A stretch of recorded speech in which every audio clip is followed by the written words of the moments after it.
And welcome to Combat Sports Breakdown. Let's get it. It's your host, Matt B, back again with another episode. Got my co-host, Alex, with me. What it do? Another beautiful day on this beautiful earth. All right, man. Top it off. I'm going to start this episode with a fat shout-out to Cal Coast Printing. We got our fucking sweaters in. We're going to be posting the pictures later today. Man, these things came out lit. Right off top. Appreciate you boys for coming through. Yeah, man. They hella came through with that one. 100%. All right. UFC Fight Night, Rozenstruik versus Sakai. If you didn't see this one, you missed some good fights, man. This was a real good card. Yeah. It started off exciting with I don't know if you remember the dude that he had that slam knockout during the pandemic. He fucking picked the dude up dude had like piggybacked with his legs around his waist. And he jumped on him, right? No, he put his forearm on his face and then slammed him to the floor and it knocked him out. Oh, shit. Yeah, that's so fucking... So that dude was coming back after that knockout. Oh. 8-0, right? Oh, shit. So dudes... I thought you were saying the loser came back. No. So Claudio Puelles... So Claudio's the fool, the nut job that did that? Jordan Levitt was in the last fight. In his last fight. So this is his first fight since then. It's been almost a year since he's been able to fight because of the pandemic. Wow. Oh, because they're all foreign. A lot of these guys are. So now that everything's opening up, it's all getting a little more loose. Some guys are coming to America, fighting again. Yep. He's one of them. So Claudio Puelles ended up, he weathered the storm. Round 1, I scored for Jordan Levitt, and then 2 and 3, Puelles took the fight, handily, no big deal. That's Jordan Levitt's first professional loss. I'm sure he'll come back great. This dude's a great fider. So Claudio beat him. Yeah. That's epic, bro. Yeah, and I'm a big fan of Jordan Levitt. He's one of those guys that he asked for a dogfight. He got it, and, taking the L, he wasn't a poor sport. That's what he asked for, He wanted to fight in the UFC. Not, bro? That's a genius move he fucking pulled off. Yeah, the next fight. Ooh. Yeah, that shit was tight when he did it, man. I'll have to go back and pull it up for you because we have it on our page. But the next fight, we got Sean Woodson versus Yusuf Zalal. And, I was really impressed with Sean Woodson. Yusuf Zalal, I'm a pretty big fan of him. He was 10-4 going into this fight. I picked him to win this fight. I picked Jordan Levitt to win. Alex picked Claudio Puelles, and that was his pick on that one. Yeah. Sean Woodson, also his pick, was the winner on this one. Let's go, baby. Took rounds 2 and 3 decisively, Nothing against Yusuf Zalal. He just looked like he couldn't keep up with the output, Yeah, homeboy was just on all 10 toes, and Yusuf was on like 4. It was interesting because, a couple of these high-paced fighters that I expected to maintain their high pace ended up not really being able to keep it the way they were last time they were out. So maybe they got, too reliant, or maybe some of these newer kids just have the game to go with it. A lot of these guys that we're hearing these days, bro, we've just never heard of them. It's like the UFC, bro, right now, not in general. The UFC is reminding me of the NBA right now, bro. There's so much new talent that it's like you really can't. It's dope, bro, because you don't know who's gonna win. You really don't. It's such a dogfight, bro. I agree with you. Let me paint this picture. This is what I call the end of an era and the beginning of a new one. Yeah, we're bro, literally at the end of one chapter and beginning a new one. It's literally like you finished a Harry Potter book and you're waiting for the next one to come out. And it's fucking dope, bro. It's cool and sad at the same time. We're seeing some of our favorite fighters go, and some of them are doing it the right way, some of them doing it the wrong way. Like it sucks, but at the same time, with all these new names coming in, it makes the sport exciting again. You don't really know what to expect.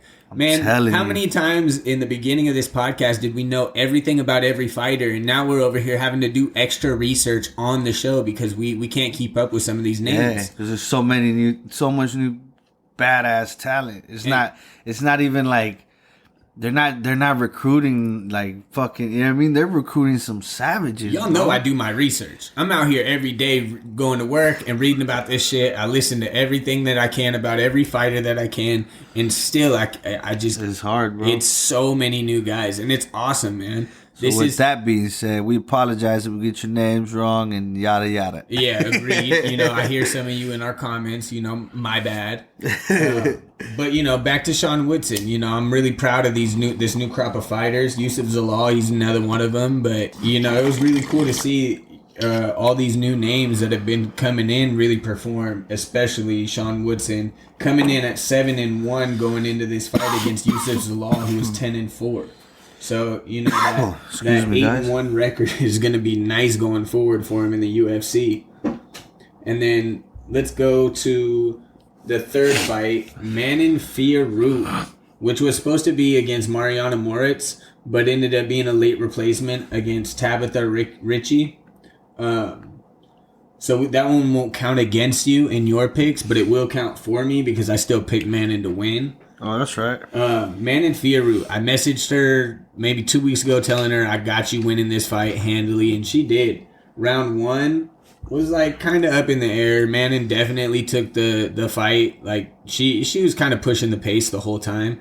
And she just came out and just beat the crap out of her on the side of the cage in round 2 and got that round 2 TKO. Damn. It was great to watch. I love seeing these women hit that next phase in their performances. It's like watching them go from 3rd to 4th gear, hitting the freeway finally, For the longest time, women's fighting was almost cringy. That's that beautiful one, right? Lipsky? No. That was the 8th fight. That one ended up getting rescheduled because of some other cancellations. Okay. When we do our early recording and we actually put these fights out, we do it early enough to where they don't even know where some of these fights are going to be positioned. It's still up in the air. Yeah, so Monday, when we let these go on Monday, or when we record Monday evenings and let them go Tuesday, by Saturday, a couple of them get shifted around. Yeah. Some get canceled. That's why we end up with late replacements that we don't get to put on our pre-episode, the previews. Shout out to all them late replacements. You guys are some boss hogs. I love you guys. You guys always make our fight cards way more exciting and make a lot of fights happen that shouldn't. Shout out to every late replacement. Like literally every single one. Yeah. Even if you lose, I don't give a damn. Yeah, we appreciate you. Michael Bisping only won his title because he was a late replacement. Took his title on a 5-day notice, 6-day notice, something like that. Yeah. Like, come on, do you need a better fucking example? You know what I mean? Fantastic. But anyway, so Manon Fiorot, look forward to hearing from you. Look forward to seeing your next fight. Absolutely vicious. It's great to see women's MMA hit this next fucking chapter. Bro. I mean, it's crazy. Yeah, legit. Like, ain't nobody really... It's like girl MMA used to be how female basketball. You know what I mean? Now the WNBA is starting to get a lot of love, bro. Like, they should. Because why? Because the dudes, the NBA players, actually finally started elevating them to where they should be. You know what I mean? Well, if we're being completely honest, I could tell you what happened is the WNBA was brought into the NBA Players Association. Okay, so well there you go. The NBA players stood up for them to absorb them. They voted them in type shit. Yes. Yeah, so see, they stood up. And but with the women, it's like, whatever. Yeah, yes. Like with the dudes were like, whatever. And these females are like, bro, watch this. And their fucking fights, bro, it don't matter the name. They're more exciting than the dude fights. These days. They don't back down, bro. They fucking go. What's up? Like, it was like 3-4 years ago? These fights were kind of cringe. Like, it's literally... It looked like amateurs in there, dude. It looked like watching teenagers go in there to slap box, bro. Like, it wasn't exciting about 4 years ago. Oh, no, yeah. All it was fucking Ronda gonna fucking judo flip wasn't really your all ass. That exciting, you know? No, it like wasn't. Now we're like looking at it like they're brawling like the men do. Shit, man. Bro, I remember I used to be hot, pay for fucking pay-per-view, and then this female just takes her out with an armbar and it was impressive at the time, but at the same time, like, it was still frustrating. I didn't appreciate. It wasn't that exciting back then. I didn't appreciate the whole MMA as I do now. Back then, I was always about like the whole boxing shit, still like striking. You know what I mean? Now, like, I appreciate the art of the wrestling, the jiu-jitsu, the fucking taekwondo, everything. You know what I'm saying? Starting to make that turn because they end up meeting people like you have me and Cole has me, to where like you can ask a couple questions and learn something real quick, and it makes it a lot more exciting. You understand a little bit of space and a little bit of this. And let's be blunt, I fucking like violence. Yeah, we all do. That's what makes us fans of this. Like, it's just like, it was a no-brainer. But I think understanding grappling makes MMA 1,000% more interesting because it's a very technical sport. Yeah, because it literally becomes a different, right? You're on your feet, you're kickboxing. You go to the ground, now you're playing a whole different game. You know what I'm saying? Like, man. So you're playing like 5 fucking games in one game. It's crazy. Yeah, so the fourth fight of the night was Alan Patrick versus Mason Jones. And, you know, unfortunately, me and Alex both picked Alan Patrick. And Mason Jones came in there and was pushing his weight around, was beating him up. And then, unfortunately, an eye poke happened. And it ended up being a no contest in round 2. No contest. So that was boring. They both want to fight each other again. Don't fucking poke him. Alan Patrick was sitting on the ground with a bloody face talking about how, I was going to win that fight. And yeah. No, you weren't, bro. You should thank your lucky stars that you got poked in the eye. Man, that's all bad. I mean, I hope his eyes are all good. I didn't see today if they were, but, you know, hopefully his eyes are all good. But, you know, don't go running your mouth when you're the one who's getting beat up for a round and a half, you know? Yeah, I feel you. It reminds me of Leon Edwards talking about how he beat up Belal Muhammad and, you know, only one round happened and then an eye poke. It's like, dude, you weren't doing shit. Neither was he. Neither one of you could say you beat each other up, you know? Like, a fight happened. People are so full of themselves, bro. Yeah, because they won 30 seconds of a fight. Like, whatever. Everybody just wants to win, especially when you're competing at a professional level. Oh, these motherfuckers get real personal. Bro, I beat you 29.5 seconds. You beat me 10.3. Yeah, they be on some dumb shit. Motherfucker, that's not even a minute. What sucks is, like, a lot of the fights that end like that and the people that talk the most shit probably would have been really good fights, and neither one of them want to go back into that war, and that's why they talk shit on the internet and act like it'll never happen, because it probably won't. Yeah. The odds of Belal Muhammad wanting to fight Leon Edwards again and Leon Edwards wanting to fight Belal Muhammad again, they don't want to fight each other. There's violence all around. Neither one of them wants that shit. So it is what it is. I think it'll be interesting this week when we have Leon Edwards fight Nate Diaz and see, you know, is Nate Diaz going to be the next guy to get this chapter ripped out of this book, or are we going to get Leon Edwards who finds out that Nate Diaz at 170 is still violent? Violent is violent, you know, that's the next thing. Yeah, that motherfucker got no give up. Yeah, so next, the fifth fight of the night was Makwan Amarikani versus Kamala Kirk. This one was one that we both picked. I actually scored it for Amarikani. Round 1, round 3, I gave Amarikani. Round 2, I gave to Kirk, but I think everybody was surprised when Kirk's name was read off. Kirk definitely was. I'll tell you that much. I'm not going to go ahead and get the rant of MMA judging this time because it was close enough to where whichever way it went, I wasn't disappointed. I just thought it was pretty obvious that Amarikani won, in my opinion. Yeah. But when you have rounds that can be contested close, when people do nothing with grappling in the judge's eyes, it makes it hard for them to score.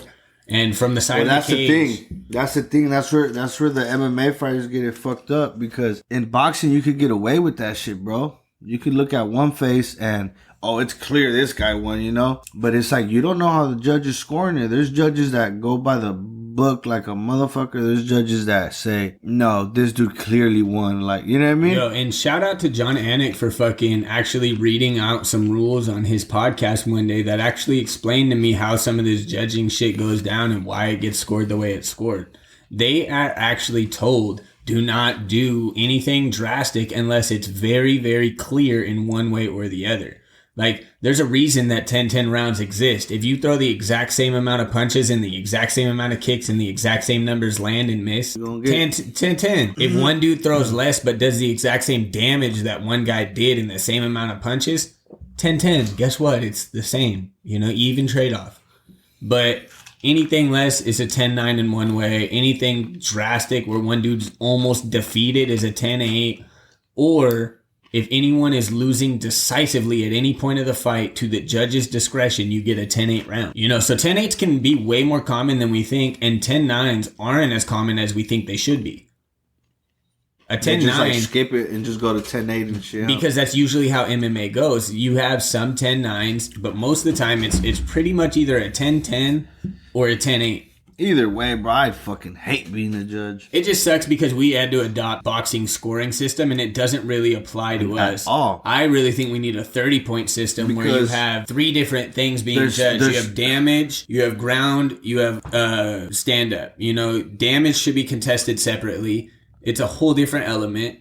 Then you rate damage on a 1 to 10. Yeah, because there's people's faces like mine, bro. If I get hit in my face, my shit swells up quick. Oh, mine don't swell for nothing. You know what I'm saying? Like Mine will cut quicker than it'll swell. See, I don't because I got sharp bones. Yeah, see, I'm the opposite. I'm a chunky motherfucker, so my shit'll swell up before it cuts. Yeah, like I literally had I've only split my lip, and it was in a fight.